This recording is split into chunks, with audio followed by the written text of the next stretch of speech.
Hi guys, मैं हूँ सोनिया और सोनिया की छोटी सी दुनिया में आपका स्वागत है। तो गाइस, सबसे पहले जिन लोगों ने अभी तक मेरा चैनल सब्सक्राइब नहीं किया वो सबसे पहले मेरा चैनल जाकर सब्सक्राइब कर लें और जो नीचे बेल बटन है उसको आप प्रेस कर दें, जिससे क्या होगा, जो भी मैं वीडियो डालूंगी तो सबसे पहले उसकी नोटिफिकेशन आपको जाकर मिलेगी और आप सबसे पहले उस वीडियो को देखेंगे। और जैसे ही आप उस वीडियो को देखेंगे तो आप उस वीडियो को लाइक कर दें, जिससे कि मुझे अच्छा लगेगा और मैं आपके लिए और भी आगे बहुत अच्छी वीडियोस लेकर आऊँगी। तो चलिए आज का ये वीडियो हम स्टार्ट करते हैं। तो आज की वीडियो है श्राद्ध पर। तो आज मेरी किसी के साथ कुछ बात हो रही थी इस टॉपिक पर, श्राद्ध के टॉपिक पर। तो मैंने सोचा क्यों ना आज श्राद्ध के टॉपिक पर ही एक वीडियो बना ली जाए। तो इसीलिए मैं आपके सामने बैठी हूँ इस टॉपिक पर बात करने के लिए। तो आप मुझे बताना कि मैं सही हूँ या गलत हूँ, क्योंकि मैं इतनी बड़ी तो नहीं हूँ कि मैं आपको कोई ज्ञान दे सकूँ, पर मुझे जितनी नॉलेज है मैं आपके साथ शेयर करूँगी। तो आप भी मुझे बताना कि मैं कहाँ गलत हूँ और कहाँ सही हूँ, मुझे कमेंट करके बताना। तो जो आजकल की जनरेशन है वो इन श्राद्ध को नहीं मानती है। उनका ये कहना होता है कि जो हम ये श्राद्ध करते हैं, हम जो पंडितों को बुलाते हैं घर में अपने भोजन के लिए, तो क्या जो हमारे पितृ हैं उनको जाता है खाना कि नहीं, उनको मिल जाता है खाना कि नहीं। तो मैं उनके लिए ये बोलना चाहूँगी कि जब हम मंदिर में जाते हैं भोग लगाने के लिए भगवान को, तो हम वो जो प्रसाद है हम पंडित को दे देते हैं और पंडित वो भोग लगाकर हमें दे देते हैं प्रसाद को। तो हम बिल्कुल ब्लाइंडली फेथ करते हैं पंडित जी पर कि पंडित जी ने भोग लगा दिया है भगवान जी को और उन्होंने भोग लगा लिया है। पर क्या भगवान आपके सामने भोग लगाते हैं? आपने देखा है उनको भोग लगाते हुए कि उन्होंने भोग लगाया है?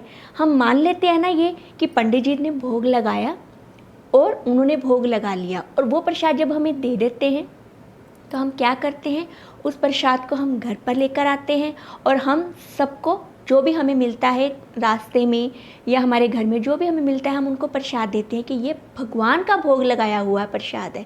तो वो हमें देते हैं, हम उनको देते हैं, तो वो भी बहुत ही अच्छे से लेते हैं, उस प्रसाद को हाथ जोड़ कर लेते हैं कि ये भगवान का प्रसाद है। तो हम ये मान लेते हैं ना कि हाँ भगवान ने भोग लगाया है, पंडित जी ने लगाया है और भगवान ने भी लगाया है भोग। तो फिर हम ये क्यों नहीं मानते हैं कि जो हम श्राद्ध का भोजन हम जो पंडित जी को करवाते हैं तो वो भोजन हमारे पितरों को नहीं पहुंचता? क्यों नहीं पहुंचता?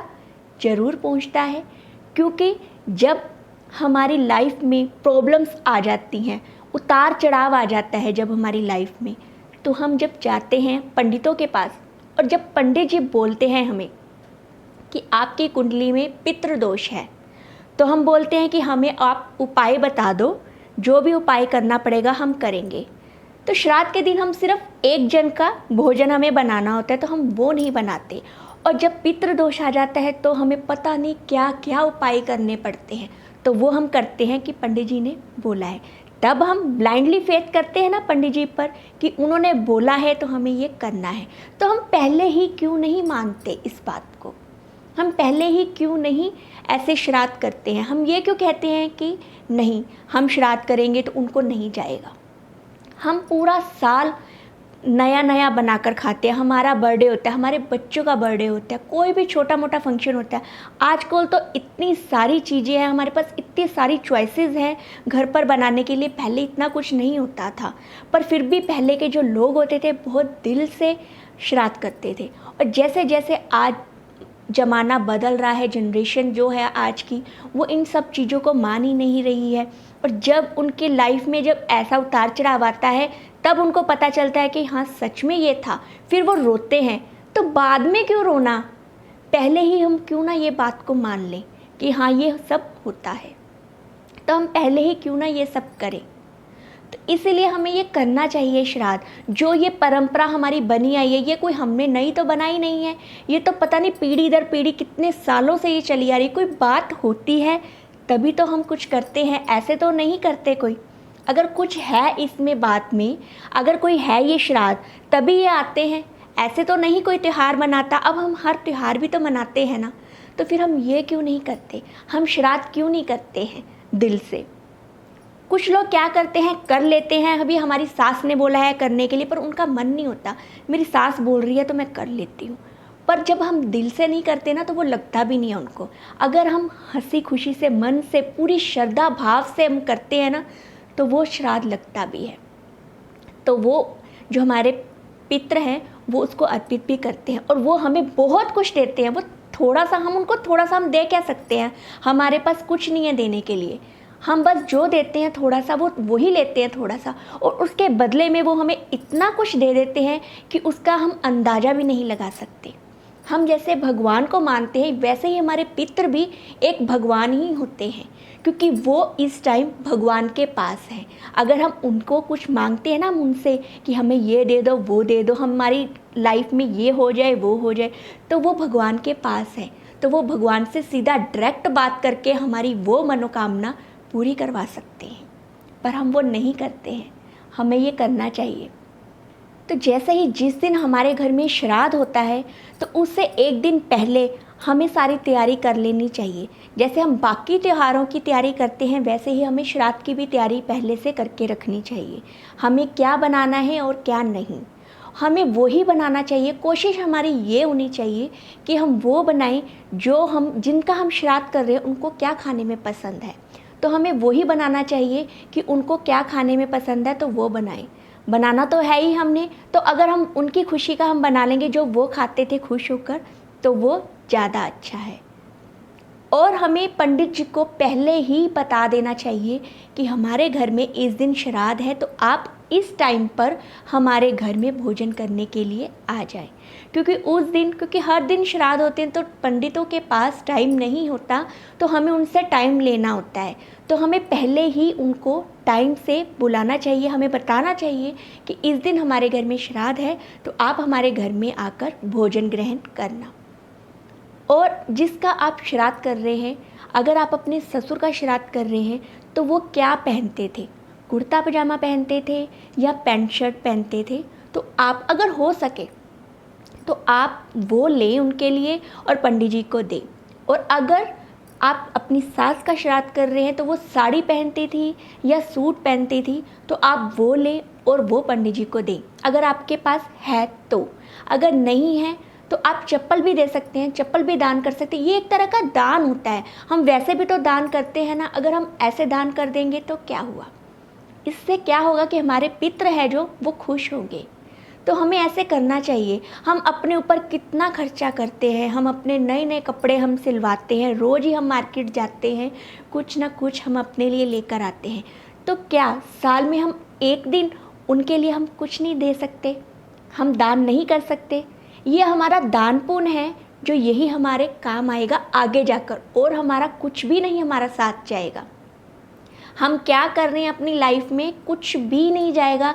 हमारा जो दान पुण्य है, हमारा जो कर्म है जो हम कर रहे हैं, वही हमारे साथ जाएगा और हमारे साथ कुछ भी नहीं जाएगा। बाकी सब कुछ यहीं का यहीं धरा रह जाएगा और कुछ नहीं साथ में जाएगा। सिर्फ हमारा दान पुण्य और हमारा कर्म है, जो हम जो कर्म कर रहे हैं बस वही हमारे साथ जाएगा। तो हम क्यों ना कोशिश करें कि हम अच्छे कर्म करें, हम दान पुण्य करें, हम जिनको ज़रूरत है। अब ये नहीं मैं बोलती कि आप पंडितों को ही देते जाओ, ये नहीं मैं बोलती। जो गरीब लोग हैं, जिनके पास खाने के लिए कुछ नहीं है, पहनने के लिए कुछ नहीं है, आप उनको दो। मैं ये नहीं बोलती कि आप पंडितों को दो। पंडितों को इन दिनों में बहुत ही घर भरे रहते हैं, क्योंकि डेली उनका एक दिन में पता नहीं कितने कितने श्राद्ध वो जाते हैं ग्रहण करने के लिए। मैं ये नहीं बोलती कि आप पंडितों को दो, आप उनको दे दो जो गरीब हैं, उनको भोजन करवा दो। अगर आप उन्हें पंडितों को नहीं करवाना तो आप किसी गरीब को भोजन करवा दो। आप जिसका तन नंगा है, जिसके तन में कपड़ा नहीं है, उसका तन ढकने के लिए आप उनको कपड़े दे दो। आप उनको, जिनके पास पैरों में डालने के लिए चप्पल नहीं है, आप उनको चप्पल दे दो। ये भी एक तरह का दान है। अगर आप ये मानते हो कि ना पंडितों को हमने नहीं देना, उनके पास ये है वो है, तो ऐसा मत करो। मैं भी नहीं कहती कि आप पंडितों को दो, आप किसी गरीब को दे दो, ये भी एक तरह का दान है।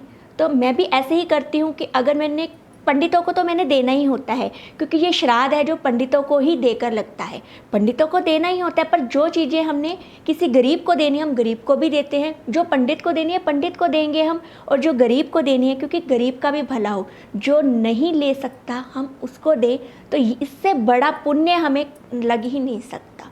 तो ये भी एक तरह का कर्म है। तो आप ये करें तो मन से करें, अब थोड़ा सा करें पर मन से करें, पूरी श्रद्धा भाव से करें। जैसे हम बाकी के त्यौहार हमें कितना मन होता है, अगर दिवाली का त्यौहार आ जाता है हम कितने दिनों से उस त्यौहार को मनाने के लिए लग जाते हैं। कोई भी त्यौहार होता है, कितने त्यौहार आते हैं हमारे, तो हम सब त्यौहार को पहले से ही लग जाते हैं, हम ये करेंगे वो करेंगे ये करेंगे वो करेंगे। तो श्राद्ध का क्यों नहीं? तो हमारे जो पितृ थे वो पहले हमारे पास थे, हमारे लिए कितना कुछ करते थे, तो क्या हम साल में एक दिन उनके लिए कुछ नहीं कर सकते? तो गाइज़, अगर आपको ये मेरी बातें अच्छी लग रही हैं, गलत लग रही हैं, बुरी लग रही हैं, तो मुझे बताना मैं कितनी सही हूँ कितनी गलत हूँ। मैं ये नहीं बोलती कि मुझे बहुत ज्ञान, कि मैं एक ब्राह्मण परिवार से हूँ, तो मैंने शुरू से ही मैंने ये देखा है कि हम ये कैसे करते थे। तो जितनी नॉलेज मुझे थी मैंने आपके साथ शेयर की, क्योंकि किसी ने मेरे साथ इस टॉपिक पर बात की थी, तो मेरी उनके साथ यही टॉपिक पर बात हो रही थी कि श्राद्ध हमें करने चाहिए। बाकी के त्यौहार भी हम करते हैं, तो ये श्राद्ध क्यों नहीं करने चाहिए? तो आज की जो जनरेशन है क्यों इसको अंधविश्वास बोलती है? ऐसा नहीं है, क्योंकि बात है तभी सब करते हैं। तो हम बाकी के त्यौहार करते हैं तो हमें ये भी करना चाहिए। तो गाइज़, आपको ये मेरी वीडियो कैसी लगी? अगर मैं कहीं पर गलत हूँ सही हूँ तो मुझे कमेंट करके ज़रूर बताना। तो गाइज़, आज की ये मैं वीडियो यहीं पर एंड कर रही हूँ। अगर आपको ये मेरी वीडियो ज़रा से भी अच्छी लगी हो तो प्लीज़ मेरी वीडियो को लाइक करना, चैनल को सब्सक्राइब करना, ज़्यादा से ज़्यादा शेयर करना। मिलते हैं आपसे अगली वीडियो में, तब तक के लिए गुड बाय।